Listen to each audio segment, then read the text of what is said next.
세상에 금도 있고 진주도 많거니와 지혜로운 입술이 더욱 귀한 보배니라. 타인을 위하여 보증선자의 옷을 취하라. 외인들을 위하여 보증선자는 그의 몸을 볼모 잡을지니라. 속이고 취한 음식물은 사람에게 맛이 좋은 듯 하나 후에는 그의 입에 모래가 가득하게 되리라. 경영은 은은함으로 성취하나니 지략을 베풀고 전쟁할지니라. 두루다니며 한담하는 자는 남의 비밀을 누설하나니 입술을 벌린 자를 사귀지 말지니라. 자기 아비나오미를 저주하는 자는 그의 등불이 흑암 중에 꺼짐을 당하리라. 처음에 속히 잡은 산업은 마침내 복이 되지 아니하느니라. 너는 악을 갚겠다 말하지 말고 여호와를 기다리라. 그가 너를 구원하시리라. 한결같지 않은 저울추는 여호와께서 미워하시는 것이요 속이는 저울은 좋지 못한 것이니라. 사람의 걸음은 여호와로 말미암나니 사람이 자기 길을 알 수 있으랴. 함부로 이 물건은 거룩하다 하여 서원하고 그 후에 살피면 그것이 그 사람에게 덫이 되느니라. 지혜로운 왕은 하늘의 기지라며 사람의 영혼은 여호와의 등불이라. 사람의 깊은 속을 살피느니라. 왕은 인자와 진리로 스스로 보호하고 그의 왕위도 인자함으로 말미암아 견고하니라. 젊은 자의 영화는 그의 힘이요 늙은 자의 아름다운 백발이니라. 상하게 때리는 것이 악을 없이 하나니 매는 사람 속에 깊이 들어가느니라. 아멘. 15절 말씀을 보면 세상에 금도 있고 진주도 많지만 지혜로운 입술이 더욱 귀한 보배다 말씀하십니다. 우리는 다 금도 좋아하고 진주도 좋아합니다. 꼭 보석이 아니더라도 물질을 싫어하는 사람은 아무도 없습니다. 물질을 싫어하지 않을 수밖에 없는 것은 물질을 필요로 하기 때문입니다. 예컨대 나이 많으셔서 연로하시고 기운 없으시고 아무것도 하실 수 없는 분들한테 돈 갖다 드려봐야 이제 별로 달가워하지 않습니다. 왜냐하면 그것이 더 필요가 없기 때문입니다. 필요하다는 것은 그걸 잘 사용해야 된다는 사명이 또한 있음을 알아야 합니다. 그래서 물질을 구하는 것도, 물질을 주신 은혜 앞에 감사하는 것도 잘 쓰겠습니다. 잘 사용하겠습니다. 하는 것입니다. 하나님께서 저희들에게 맡겨주신 귀한 사명이 있습니다. 그 사명을 다하도록 저희가 시간도 받았고 물질도 받았습니다. 그런데 하나님이 주시는 뜻, 지혜가 없으면 아무 소용이 없는 겁니다. 물질만 구하는 세속에 속한 자가 되지 말고 하나님께서 주시는 지혜를 사모하고 얻을 때에 우리의 입술, 여기서 입술이라고 한 것은 우리가 하루 중에 가장 많이 사용하고 가장 많이 다른 사람들에게 영향을 미치는 것이고 자신을 나타내는 것이기 때문에 그렇습니다. 우리가 하나님의 지혜를 얻은 자로 진정 값 있는 인생을 살게 될 것입니다. 16절 말씀을 보면 타인을 위하여 보증선자의 옷을 취하라 했습니다. 외인들을 위하여 보증선자는 그의 몸을 볼모 잡을지니라 했습니다. 보증선자를 도와주라, 불쌍히 여기라, 방면하라 이게 아니라 옷을 취하고 볼모를 잡으라고 했습니다. 무슨 뜻입니까?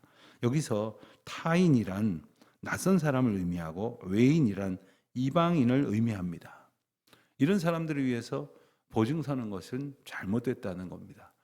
성경은 보증 쓰는 것, 빚지는 것, 그리고 그 빚을 더 확실히 갚게 하도록 담보를 잡는 것 자체를 금하지 않습니다. 성경을 보증 쓰는 것에서 본 바가 있다고 생각해서 보증은 무조건 서지 않아야 된다 이렇게 단정하시는 분들이 계신데 가만히 보면 보증이라는 것을 하나님께서는 그 빚을 질 수밖에 없는 사람을 돕는 하나의 방편으로 두셨습니다. 그런데 문제는 뭐냐면 이렇듯 함부로 서는 것이 문제입니다. 알지도 못하는 사정 속에서 예컨대 타인이 외인들이 즉 하나님을 알지 못하는 사람들이 하나님을 알지 못하는 방식에서 물질적인 어떤 욕구를 채우기 위해서 하는 행위를 하나님의 방식과 상관없는 자의 방식을, 즉 하나님의 방식으로 사는 사람이 따라가서 그것에 함께 사인하지 말라는 거예요. 그가 뭘 하는지도 모르면서 보증서지 말라는 거예요. 미국에 처음 갔더니 아무것도 유학생 신분으로 할 수 있는 게 없었습니다. 심지어 냉장고 하나를 사는 데에도 이 시민권자 누구 데려와서 사인을 해야 준다는 거예요. 내 돈 다 내겠다는데, 현찰로 다 주고 오늘 가져가겠다는데도 안 된다는 거예요. 이해할 수가 없었지만, 그래서 먼저 공부하고 있던 친구를 불러다가 사인하라고 했더니 이 친구 웃으면서 그냥 사인을 하더라고요. 자기도 다 겪어봤기 때문입니다. 근데 여러분, 친구가 사인하라고 해서 뭔지도 모르고 그리고 함부로 사인하면 그건 우정이 아닙니다. 그도 죽고 자기도 죽는 겁니다. 하물며 타인, 외인들의 것을 믿는 자로서 바르게 보고 살아가야 한다, 이 말씀입니다. 17절 말씀은 속이고 취한 음식물. 자, 남을 속여서 돈을 많이 벌었습니까? 그래서 소고기 사 먹었습니까? 그렇게 배불리 먹어봤자 그의 입에 나중에 모래가 가득하게 된다 하는 겁니다. 이건 뭘 먹고 또 어떤 좋은 것을 먹었느냐의 문제가 아니라 속이고 먹고 사는 문제에 대한 근본적인 질문을 우리에게 주시는 것입니다. 19절 말씀 보면 두루다니며 한담하는 자는 남의 비밀을 누설하고 그런 사람하고는 사귀지 말라고 말씀을 하십니다. 여기서 한담하는 자, 한담한다는 말에 우리말 뜻은 한가로이 돌아다니면서 수다 떠는 것 정도로 이제 이해가 될 수 있는데, 이 원어로 말하는 이 한담은 라킬이라고 하는 단어가 사용되는데 이건 좀 심각한 단어입니다. 남을 이간하고 또 중상모략하고 험담하고 또 고자질하는 이러한 행동을, 이걸 본문에서 한담하는 자라고 이렇게 번역을 한 겁니다.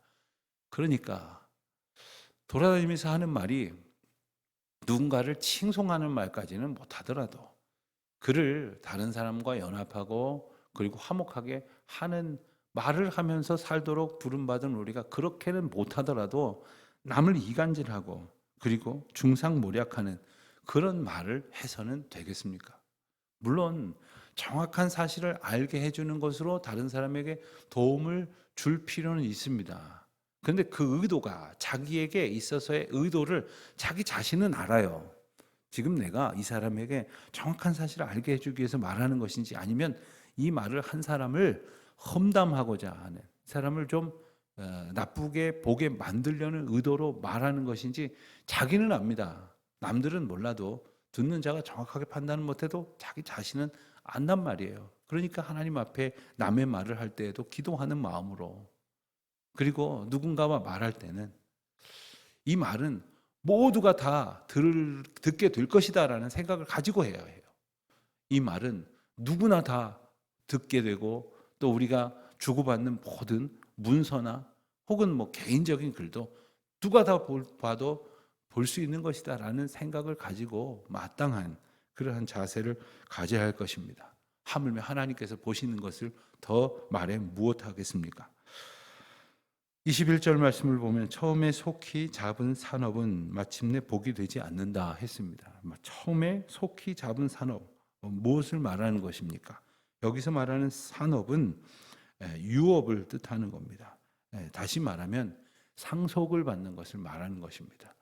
특히 젊었을 때 큰 노력 없이 큰 어떤 그 유산을 받으면 내가 무슨 기반을 갖추고 그 위에서 많은 일을 할 수 있을 것이라고 생각을 하고 똑똑한 채 하고 부모의 재산을 보면서 계산을 해보는 사람들이 있을 겁니다. 그런데 그런 생각을 갖는 것도 사실 부모의 잘못된 가르침 때문이에요.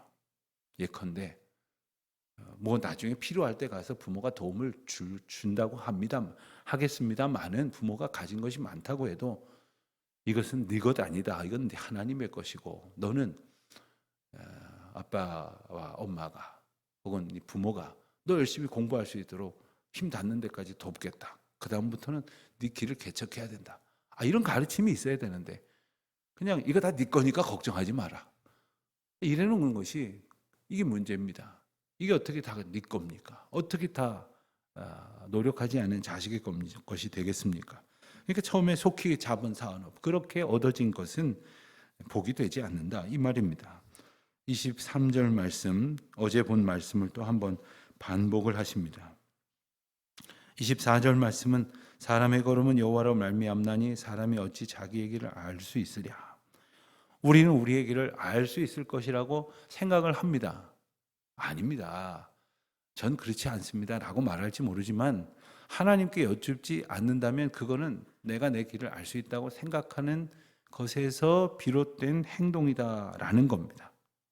우리의 모든 걸음이 주님의 인도하심 가운데 있습니다 라고 오늘 아침 고백을 하고 기도를 했으면 하루 종일 걸으면서도 주여 나를 인도하소서 어디로 가오리까 무엇을 하오리까 해야 되는데, 아침에 교회 가서 기도는 우리의 모든 하루는 주의 걸음에 주님의 인도하심의 걸음입니다 해놓고는 아무 상관없이 살기가 쉽다는 것이죠. 오늘 저와 여러분의 삶이 그런 삶이 되시기를 바랍니다. 25절 말씀을 보면 함부로 이 물건은 거룩하다 하여 서원하고 그 후에 살피면 그것이 사람에게 덫이 되느니라. 서원했다는 것은 하나님 앞에 드리기로 다짐했다는 것입니다. 그리고 약속했다는 것이 됩니다. 이 물건, 물질도 포함하는 것이죠. 이 물질 거룩한 것이니, 다시 말하면 구별되어 하나님의 것으로 드릴 만한 것이니 드리겠다고 서원을 한다는 거예요. 교회 건축을 하면서 우리 교회는 헌금 작정을 언제 합니까? 저한테 물으시는 분들이 있어요. 전 작정하면서 작정하면서 교회 건축을 해서 헌금해야 될 그걸 아직 이유를 모르겠어요. 그냥 하나님 앞에 드리기로 마음 먹고 그리고 성실히 살면서 준비해서 하나님 앞에 드리면 되지. 서원을 하고서는 많은 분들이 시험에 듭니다. 그 심지어 서원하고 약속 못 지키니까 물끄러미 바라보기만 하다가 괴로워합니다. 또 더러는 교회를 떠나기도 합니다. 하나님 앞에 우리가 약속하는 것, 다짐하는 것 또한 하나님께서 인도하시는 것에 중심을 드리는 것임을 우리가 깊이 생각하고 기억해야 됩니다. 하나님께서는 우리의 물질을 원하시는 것이 아니라 물질을 드리는 자의 중심을 원하시는 거예요. 물질은 어떻게 약속했다고 다짐했다고 서원했으니 부담스러워도 드리겠다 해서 드렸을지 모르지만 25절 말씀을 보면은 중심이 드려지지 않은 거예요. 그냥 거룩하다라고 말 한 번 한 것에 책임을 지려는 것이 믿음은 아닙니다.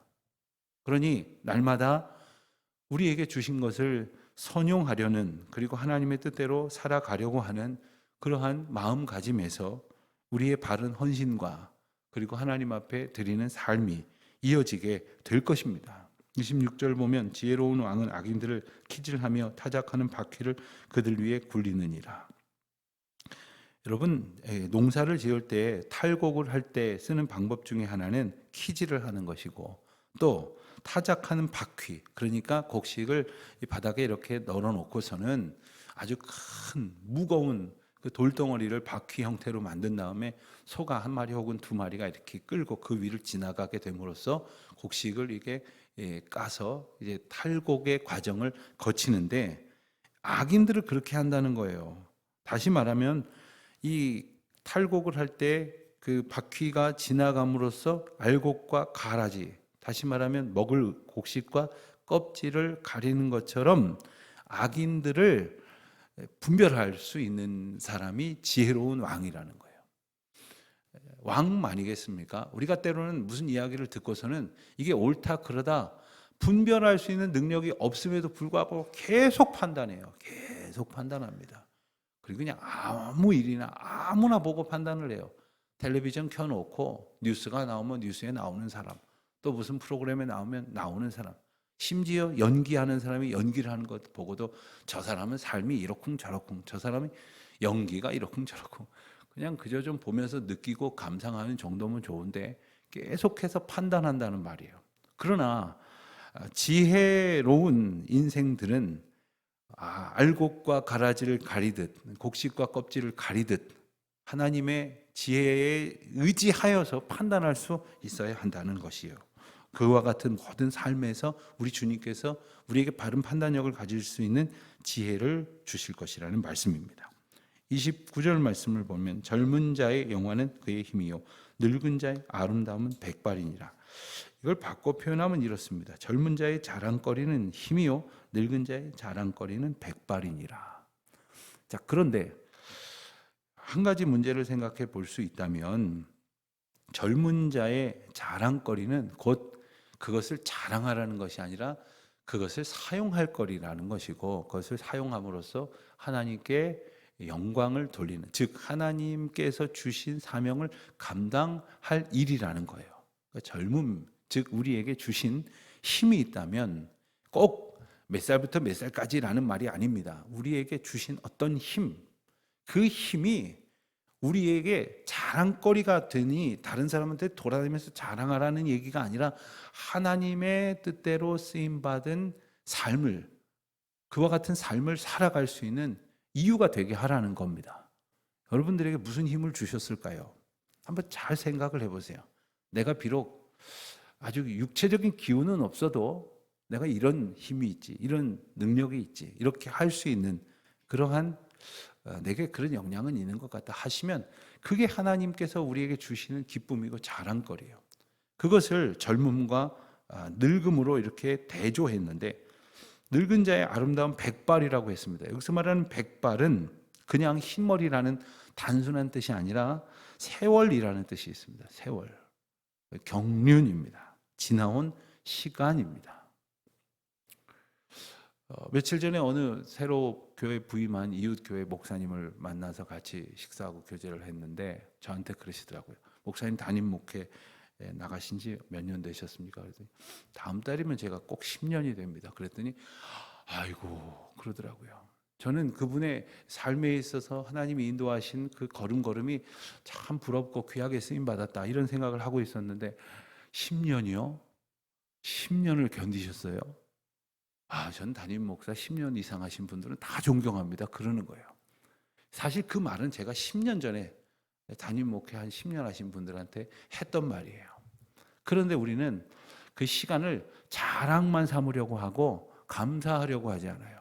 그리고 그 세월을 통해서 하나님의 주신 은혜를 되뇌이려고 하지 않아요. 마침내 예컨대 나 10년 했다고 말이에요. 아무도 나한테 함부로 보지 말라고 이렇게 말한다면 그것은 세월을 자기 힘으로 삼는 것인데, 그 세월은 하나님의 감사의 과정이고 세월은 곧 은혜라는 거예요. 그 세월을 거저 지나왔습니까? 그리고 그 시간 속에서 지나온 모든 일들이 거저 되었습니까? 그 모든 게 다 하나님 앞에 감사할 이유라는 것입니다. 여러분의 혹 백발이셔서 너무 빨리 가서 염색하려고 그러시고 자꾸 가리려고 그러시는 것도 할 수 없지만 이 모든 것이 다 하나님께서 내게 주신 경륜이요 은혜다. 기쁨으로 소망하면서 주님께서 주실 시간도 감사함으로 기대하면서 살아가는 저와 여러분 되시기를 축원드립니다. 기도하겠습니다. 하나님 아버지, 저희가 젊었을 때는 여러 가지 힘이 많았으나 힘도 빠지는 것 같고 할 수 있던 것을 이제는 하지 못하게 될 것 같기도 합니다. 하지만 하나님께서는 저희에게 백발의 의미를 알게 하시듯이 세월의 은혜를 기억하게 하셨습니다.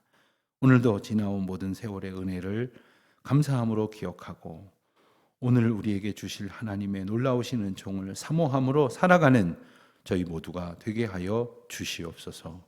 예수님의 이름으로 기도드립니다. 아멘.